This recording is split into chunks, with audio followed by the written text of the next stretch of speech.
1390만 경기도민과 93만 성남 시민 여러분 안녕하세요. 성남시 인터넷 기자협회 회장을 맡고 있는 굿뉴스의 조기상입니다. 오늘은 경기도의원으로 당선되신 방성환 의원님을 모시고 인터뷰를 진행할까 합니다. 방성환 의원님 안녕하세요. 안녕하세요. 방성환입니다. 반갑습니다. 네, 반갑습니다. 네. 어떻게 잘 지내시죠? 그럼요. 너무 행복하게 잘 지내고 있습니다. 이번에 그 재선 의원으로 다시 당선되셔가지고 6개월 동안 의정활동을 하셨는데 가장 보람된 일이 있으면 한 말씀 부탁합니다. 일단 뭐 의원은 우선 당선시켜주셔서 감사드리고요. 의원은 이제 재선이 됐는데 그래도 상임위원회에서 활동하는 부분이 가장 행복하고 현장 방문도 좋지만 저희가 이제 그 중에서 이제 농정해양이 소속인데 저희가 이제 반려동물에 대한 부분이 경기도에 200만 명 이렇게 반려동물이 있어요. 그 중에 이제 등록률도 굉장히 낮고 반려동물 보호에 관한 부분이 아직까지도 미흡하더라고요. 그래서 이번에 이제 반려동물 보호 조례를 이제 개정하게 됐고 가장 반가운 소식이 내년부터 이제 직제가 개편이 돼서 반려동물 과가 신설되게 됐어요. 이번에. 그래서 이제 반려동물에 대한 뭐 테마파크라든가 시설, 등록 문제, 요즘에 이제 비용들이 많이 들어서 유기동물 되게 유기되거든요. 그래서 이제 안락사로 이어지는데 유기가 안 되게끔 보호 시설, 지원 문제, 거기에 대한 이제 등록 내지는 여러 가지 뭐 보호에 관한 조례, 직제 이런 것들을 종합적으로 할 수 있는 과가 다행히 이제 이번에 생기게 됐고요. 저희가 이제 농정위에서 많은 역할을 이제 내년부터 할 거고 그 중에 이제 저희도 새로미 아빠거든요, 제가. 그래서 이제 저희도 반려동물 가족인데 그 반려동물에 대한 지원책이 있었던 게 좋았고 또 이제 우리 농정위에서 가장 큰 게 이제 성남에도 농민들이 그래도 많이 계세요. 이게 농민 기본소득에 대한 부분도 이번에 이제 예산이 통과됐고 또 사용처도 확대가 돼서 그런 부분에 저도 일조를 해서 상당히 기분이 좋고 보람을 느끼고 있습니다. 네. 제가 생각하는 거 방성환 의원님하고 농정해양은 좀 옷이 안 맞다 생각했는데 의외로 또 아닙니다. 좋은 활동을 좀 많이 하고 계시네요. 근데 그 옷이라는 게 제가 잘 입으면 잘 맞더라고요. 그러니까 아까 반려동물도 있지만 요즘 여기도 이런 부분이 다 반려식물이에요. 그래서 이제 저희가 반려식물에 대한 부분을 제가 이제 연구를 하고 있는데 우리 대 기자님 우리 베란다 문화 있잖아요. 아파트가 많기 때문에 베란다 문화를 보면은 거기에 이제 뭐 이렇게 빨래 널고 이렇게 지저분하게 돼 있는데 거기에 이제 태양광을 이용해 가지고 베란다에 태양이 좋잖아요. 태양광을 이용해 가지고 수중식물도 자르고 그다음에 이게 아까 얘기하는 반려식물을 이게 이제 농업기술원에서 보급을 해 가지고 이 반려식물에 대한 개념을 지금 이제 2월 달에 제가 조례를 발의할 예정이거든요. 그래서 이제 조례 발의하면 예산도 지원이 돼서 반려식물에 대한 부분이고 일반 요 사무실에 관해서는 음지식물들이 굉장히 우리가 음지인지 양지식물인지 몰라가지고 막 이게 죽이는 경우가 있거든요. 그래서 이제 경기도에서 음지식물 저희가 이제 베스트 10을 이렇게 기술 개발을 해가지고 사무실에 음지식물을 개발하고 사무실에 이제 형광등이나 일반 등을 기초로 해서 햇빛 기능을 대체할 수 있는 그다음에 그거 태양광을 좀 이렇게 써가지고 절약했다가 야간에 쓰는 이런 기능에 대한 부분도 저희가 지금 하고 있거든요. 그래서 내년에 반려식물 보호 조례를 지금 만들어서 할 예정이니까 한번 기대해 주세요. 지금 여기 지역구가 분당으로 알고 있는데 그 지역에서 가장 중요한 시급한 중요한 것이 있다면 뭐가 있을까요? 현안에. 네, 여기 이제 지역구에 안철수 국회의원님 같이 활동을 하고 있는데요. 지역의 현안이 아무래도 이제 30년 되다 보니까 재건축 문제 있잖아요. 그래서 이제 일기 신도시 특별법 문제라든가 용적률 상향 문제, 여러 가지 뭐 노후 시설에 대한 부분인데 요즘에 이제 많은 정부에서 규제 완화 정책으로 지역 주민들이 재건축할 때 크게 문제시됐던 게 그 안전성에 대한 문제거든요. 그 중에서 이제 구조 안전성에 대한 부분이 50% 이상을 차지해서 노후가 됐더라도 그 안전성 진단을 통과 못하면 안 되는데 이제 굉장히 많이 완화가 되는 방향으로 지금 가고 있어요. 그런 재건축 추진의 문제가 있고 여기 교통도 사통팔달 지대이기 때문에 여기 이제 8호선 연장 문제가 있어요. 성남시청역을 경우하고 판교까지 하는 8호선 연장 문제.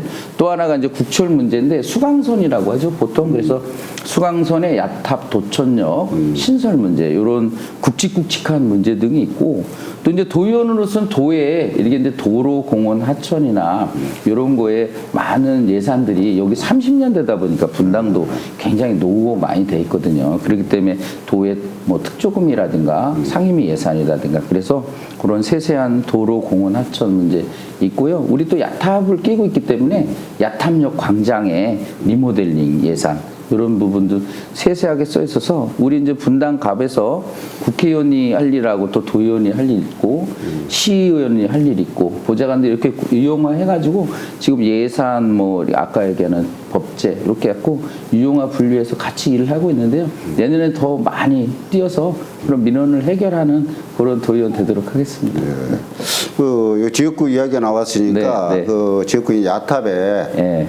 성남 그 저기 고속버스, 시외버스 터미널이 있지 그렇죠. 않습니까? 네, 이게 네, 이제 네. 12월 말부로 해가지고 더 이상 됐어요? 영업을 안 한다고 그래서 네. 그 도로 지금 택시 세 군데 네. 그쪽에서 이제 임시 이제 주차 시설 을 만들겠다. 제가 봤을 때는 현실적으로 맞지 않는 것 같아요. 보면은 네, 네. 차라리 뭐 여기 중흥구청 쪽에 있는 뭐 종합운동장이라든가 그런 데를 뭐 활용한다든가 다른 뭐 대안을 좀 찾아야 되지 않을까 하는데 의원님 생각 어떻습니까? 네, 지금 뭐 말씀하신 대로 물론 가장 좋은 거는 그 안에 시설이 되는데 저희도 이제 노무사 출신으로 그 안에 사실 이제 구조조정 문제에 대해서 같이 참여도 이렇게 했고 했는데 워낙 이제 그 코로나라든가 요즘에 이제 여러 그 사정이 좋진 않아요. 그렇기 때문에 뭐 SRT 문제도 있고 그래가지고 이게 고속버스 활용도가 이제 수요가 줄어든 문제도 있고 그래서 영업상으로는 굉장히 있지만 또 시민의 발이기 때문에 이 부분을 운영 안 할 수가 없거든요. 그래서 이제 지금은 이제 임시로 그 택시 정거장인데 저번에 또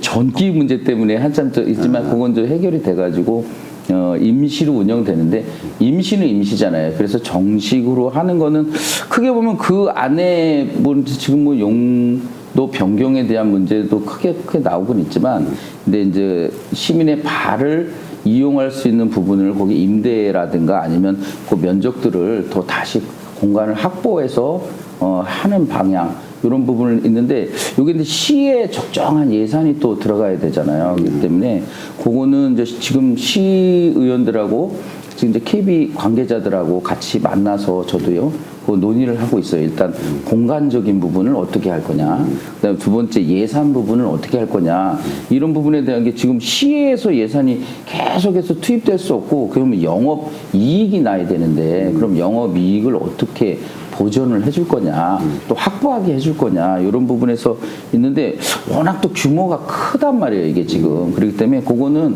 계속해서 성남시하고 또 운송회사하고, 그 다음에 관계자, 기존의 관계자분들하고, 거기 입주민들하고, 그래서 이렇게 협의체를 꾸려가지고 그런 부분은 지금 해결해 나가고 있는데요. 당장은 이제 올해 설 관련된 귀경한 문제가 있기 때문에 임시 그 부분이 이제 불편함이 없도록 그거는 저희가 계속 신경을 쓰고 그렇게 하고 있습니다. 예. 뭐 경기도의회 그 국민의힘 네. 그 대표위원 때문에 요즘 시끌벅적한데 그렇죠. 이게 무슨 일이 뭐 아닙니다, 연말 안에 사실. 뭐 해결할 기미가 보입니까? 일단은 뭐 저희가 우선 사과부터 드려야 되겠죠. 정상적인 대표 이렇게 운영이 되지 못하고 가처분까지 가게 된 부분에 우리 도민분께 가장 사과를 드리고요. 우선 그 대표로서의 기능이 제대로 돼야 우리 국민의힘뿐만 아니라 또 야당, 그다음에 집행부하고도 협상이 돼서 제대로 된 최상의 서비스를 드리는데 그렇지 못한 상황이었어요. 우리 내부에서.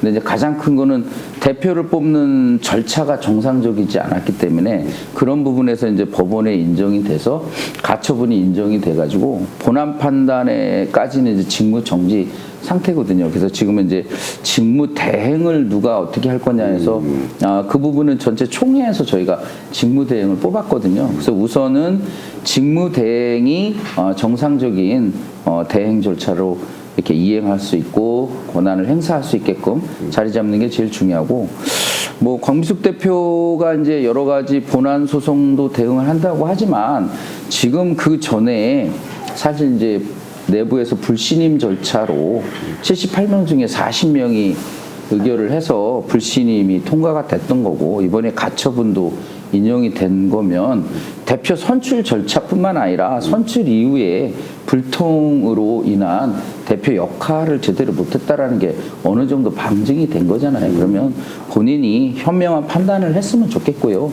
본인의 이건 이익이나 오는 권리가 아니고 지금 대표라는 거는 도민을 위해서 또 국민의 힘을 위해서 대표적으로 일하는 거기 때문에 이 방대한 양의 일을 우리 당내에 화합하고 협의하지 않으면 힘들 거기 때문에 대표의 권위라든가 역할을 찾기 위해서는 바로 속히 본인이 현명한 판단을 했으면 좋겠고 다음 대표가 뽑혀서 그런 무너진 시스템을 다시 복원해서 제대로 된 그 협상 문화를 가져가는 그런 대표의 역할을 하기를 기대하고요. 저도 또 그 역할을 하는데 손 놓고 있으면 안 되니까 그렇죠. 적극적인 역할을 지금까지도 했고 앞으로도 더 할 겁니다.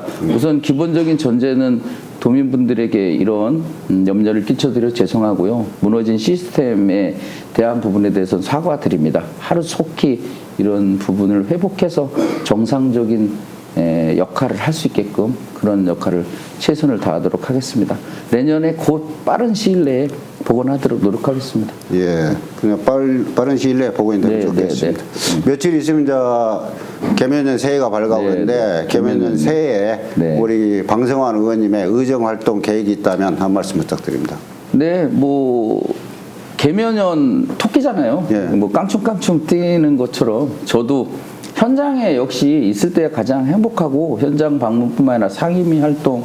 근데 이제 농정위에 있다 보니까 이 도시하고 농정하고 이렇게 아까 뭐 이렇게 그 말씀하셨잖아요. 안 맞는 거 아니냐는데 굉장히 잘 맞더라고요. 이게 우리가 도시농업이라는 것도 있고 아까 반려동물, 반려식물도 있지만 우리 주변이 다 농정과 관련되는 거예요. 그러니까 농업, 업, 또 임업이 있다 보니까 산림이라는 것도 있고 요즘엔 아까 얘기했던 도시농업에 대한 부분이 생각보다 우리 곳곳에 많이 들어 있어요. 그리고 또 이제 상임위 활동뿐만 아니라 이제 재선이기 때문에 문강이라든가 뭐 도시환경이라든가 다른 상임위 활동도 거의 많은 경험하고 또 이전 초선 때 가졌던 인맥들이 있기 때문에 우리 지역의 어떤 민원이라든가 현안 처리할 때는 그래도 전혀 뭐 문제는 안 되고요. 가뜩이나 이제 우리 지역에는 학교들이 많이 있기 때문에 교육위원회 경험 이제 저 초선 때 2년 했거든요. 그러면 이제 그때 경험이라든가 인맥을 살펴서 지금 이제 교육 환경 개선이라든가 학교 체육관은 거의 다 마무리는 됐어요. 근데 이제 미세먼지라든가 이제 내진 부분 아직도 이제 이런 성면 문제 이런 분들이 교육 환경이 많이 남아 있거든요. 이제 그런 부분 등은 제가 이제 교육청하고도 계속 긴밀하게 협의하고 있고 현장 방문도 하고 있고요. 그래서 이제 아이들이 요즘에 이제 특히 학교 식당의 안전 문제도 굉장히 있거든요. 그렇죠. 특히 제 농사 출신이니까 그 조리원 분들에 대한 산재 문제라든가 근무 시간 이런 것도 종합적으로 한번 살펴보고 있어요. 그러니까 그건 내년에 더 이렇게 이제 저도 전체적으로 이렇게 좀 종합하고 분류해서 곳곳에 이렇게 저랑 지역민들이 함께 할 수 있는 그런 이제 의정생활 하려고 노력하고 있습니다. 많이 좀 도와주세요. 예, 알겠습니다. 네네. 끝으로 뭐 여기 코로나와 경기 불황으로 인해서 자영업자 소상공인들이 엄청 힘들지 않습니까? 그렇습니다. 경기 도민과 성남 시민들에게 용기 내시라고 한 말씀 부탁드립니다. 네, 뭐 개면연 새해 우리 소상공인 자영업자분들 저도 이제 이전에 경제위원회에 있을 때 소상공인 보호 조례 제가 만들어서 또 이렇게 지역에 소소한 또 이렇게 예산들 많이 확보하고 했었는데 요즘 코로나뿐만 아니라 여러 가지로 힘들고 어려운 시기입니다. 또 그렇기 때문에 이럴 때일수록 또 의회뿐만 아니라 시에서 하는 그런 예산 지원이 어느 때보다도 절실하다고 생각이 들고요. 그러기 위해서 제도적 뒷받침을 할 거고 저도 이제 노무사 출신이기 때문에 야탑 상가 번영의 총무부터 시작했어요. 그래서 경기도에 또 야탑 이렇게 지금도 이제 강의도 나가고 있고 그러기 때문에 누구보다도 그래도 그 소상공인 자영업자 특히 외식업이라든가 학원 하시는 분들 중소기업 뭐 또 이렇게 많은 분들의 애로점도 그래서 상대적으로 많이 알고 있다고 생각을 하고 있거든요. 우리 주변에 계시는 많은 소상공인 자영업자들이 잘 돼야 우리나라의 이런 중하부 구조가 이렇게 탄탄해지고 또 이렇게 하니까 그 경기도에 지금 소상공인이 60만 개 사업장이 한 130만 명 정도가 종사하고 있다고 하더라고요. 그러니까 그런 분들하고 함께하는 그런 계면연이 되기 바라겠고요. 내년에 이제 코로나 빨리 극복되고, 그다음에 이자율도 좀 떨어지고, 집값도 좀 안정되고, 장사도 대박 나시는 그런 계면연이 되기를 저도 함께 빌어보고요. 함께 하겠습니다. 감사합니다. 예. 네. 그리고 뭐 2023년도 새해에도 왕성한 의정 활동 부탁드리겠습니다. 좀 많이 도와주세요. 예. 감사합니다.